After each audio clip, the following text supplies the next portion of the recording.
Hello everyone, welcome back to Your Nifty Guy. I hope all of you are doing well. So today's weekly expiry gave us a clean, one-sided move, slow, steady, and very well structured throughout the session. The market kept grinding in one direction without any sharp pullbacks, which made the trend very clear, but at the same time, it also created a challenge. Because despite such a clean move, we as option buyers didn't really get a high quality trading opportunity, which the reason for which I will be discussing ahead. There were no meaningful pullbacks, no proper entries with favorable risk reward, and chasing the move in this kind of structure usually does more harm than good. Now, this is important because not every trending day is actually tradable for option buyers, and understanding when to stay out is just as crucial as knowing when to enter. So, in today's video, we'll break down how this move developed, why the entries were tricky for buyers, and what we can learn from it. And then I'll share a clear trade plan for tomorrow, key levels, possible scenarios, and how I'll be approaching the market after today's trend. Before we begin, if you find value in this kind of practical, no nonsense analysis, make sure to hit the like button and subscribe to the channel if you haven't already. Stay till the end because after a one sided expiry like this, tomorrow can offer much better structured opportunities. So let's get straight into the charts. Market opened flattish. I would like to call this opening a very, very flat opening, after which markets actually moved up near previous day's high, took a small rejection, consolidated for some time, gave a clean breakout out here. Now, anybody who was active in today's expiry would have observed the same thing which I'm about to speak, and which is the key reason why I did not find any trades for today. Again, today was a no trading day for me in Nifty. So, uh, so when the breakouts also came in, and today being the expiry as well as India VIX actually giving us a good crash today, the option prices were not moving in sync with the spot prices. And that was the reason why, even though the spot was giving you an entry, the options did not move at all. Uh, to give you an entry.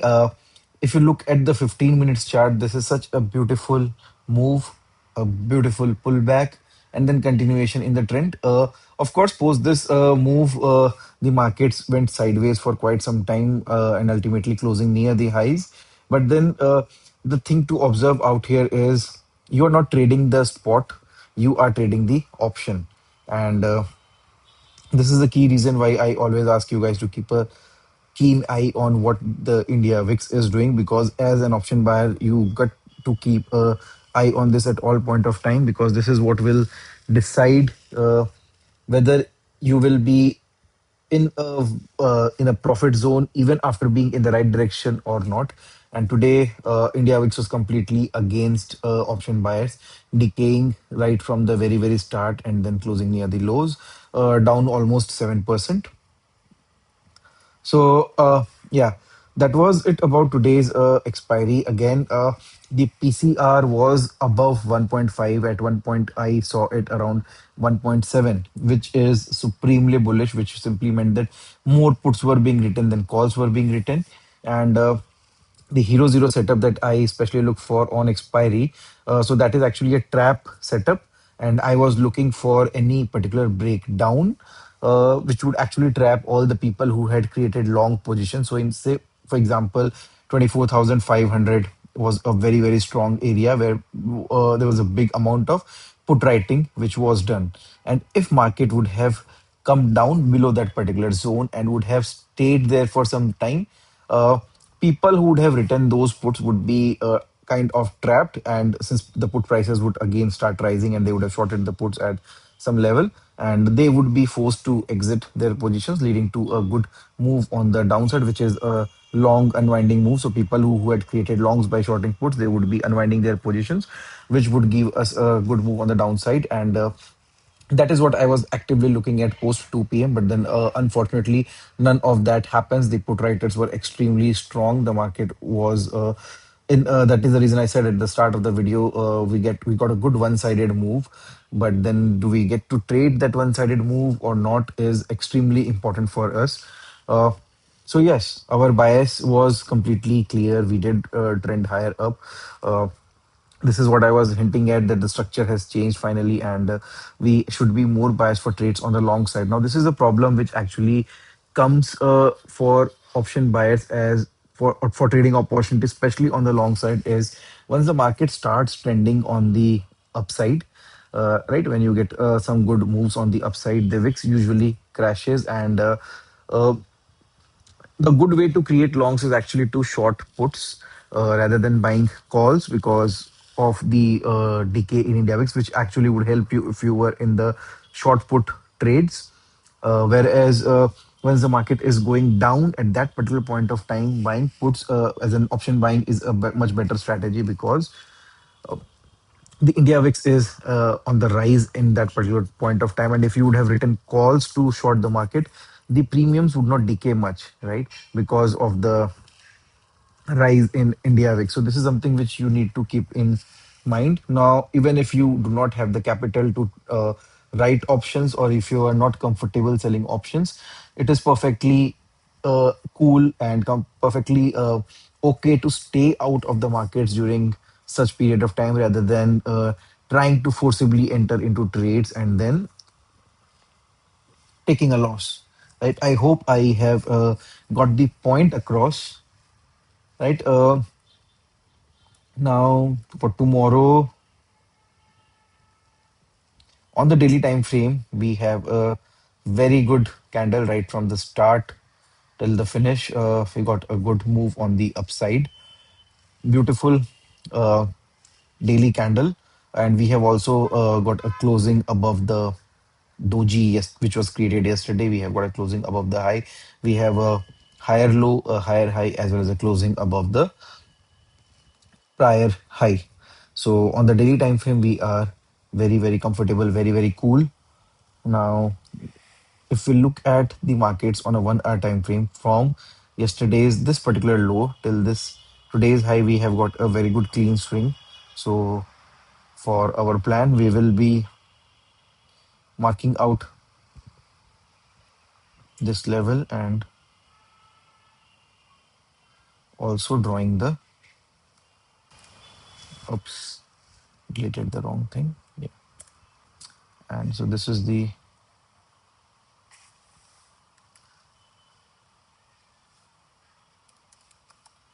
one hour. I think I Yeah. So yeah, this is the 1 hour fib which will be keeping an eye on our charts. Now, for tomorrow, this is the simple plan of action that I will again keep. Now, today was a good trending day, although there was the trend, the move which came in was not a momentum based move, but then a constant, slow, and sluggish pace on the upside. But then I'll also keep this particular scenario for tomorrow, wherein if we get a good bullish candle at the opening and the low of that candle gets taken out, this is a very, very rare scenario, happens only at the start. And if it happens, I'll be looking at participating in a short scalp on the downside. It will be a very, very quick entry and a very, very quick exit scalp. Now, the logic behind this is all those people who would have actually missed participating in today's long out of FOMO, which is one of the primary emotions that drive the traders. Uh, they would be entering at longs around at the break of this particular high. Market will invite fresh new buyers. And then if the low of this particular candle is taken out, that means all those people who would have entered fresh longs out here would be trapped, and they would be closing in their positions, which will lead to a move on the downside. And that is exactly what we want to capitalize. So this will be one setup. If it happens, we'll be keeping an eye on it. We need a good flat opening for this. Second and most high probable trade setup will be this, wherein market breaks out above. So this is very similar to what happened today. Market broke out above the previous day's high, got a pullback, and then continued. So this is what can be planned as well. And now, if we open the gap down for any reason whatsoever, and we come back around these levels during the day, This is where we can look at creating a long entry as well based on price action. And for any trade on the short side, I will be looking at uh, breakdown below this level with a pullback, and only then will I be interested in any trades on the short side. But then again, any trades on the short side will be with lower quantities and with a very, very tight stop loss. So, yeah, guys, that's the plan for tomorrow. The key is simple. After a one-sided trending expiry like today, we don't want to jump in blindly. We wait for the market to give a structure, respect our levels, and only then look for high probability entries. Remember, as option buyers, our edge is not in trading every move, it's in trading the right moves with the right risk reward. If the setup is not clear, staying out is also a position. If you found this analysis helpful, don't forget to like the video and subscribe to the channel. I'll see you in the next video. Until then, trade smart, stay disciplined, and protect your capital. Cheers, guys, and thanks for tuning in.